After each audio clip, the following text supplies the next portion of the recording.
আজ মনে হয় বসন্ত আমার জীবনে এসেছিল। উত্তর মহাসাগরের কূলে আমার স্বপ্নের ফুলে তারা কথা কয়েছিল অস্পষ্ট পুরনো ভাষায়। অস্ফুট স্বপ্নের ফুল অসহ্য সূর্যের তাপে অনিবার্য ঝরেছিল, মরেছিল নিষ্ঠুর প্রগল্ভ হতাশায়। হঠাৎ চমকে ওঠে হাওয়া, সেদিন আর নেই, নেই তার সূর্য বিকিরণ। আমার জীবনে তাই ব্যর্থ হলো বাসন্তী মরণ।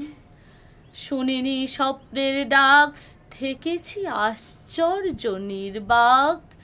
বিনষ্ট করেছি প্রাণ বুভুক্ষার হাতে।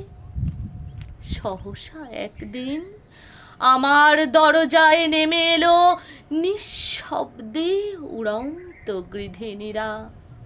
সেই দিন বসন্তের পাখি উড়ে গেল যেখানে দিগন্ত ঘনায়িত। আজ মনে হয় হেমন্তের পড়ন্ত রোদ্দুরে কি করে সম্ভব হলো আমার রক্তকে ভালোবাসা। সূর্যের কুয়াশা এখনো কাটেনি, ঘোচেনি অকাল দুর্ভাবনা। মুহূর্তের সোনা এখনো সভয়ে ক্ষয় হয়। এরই মধ্যে হেমন্তের পড়ন্ত রোদ্দুরে কঠিন কাস্তেতে দেয় সুর অন্য মনে। এ কি দুর্ঘটনা! হেমন্তের বসন্তের প্রস্তাব রটনা।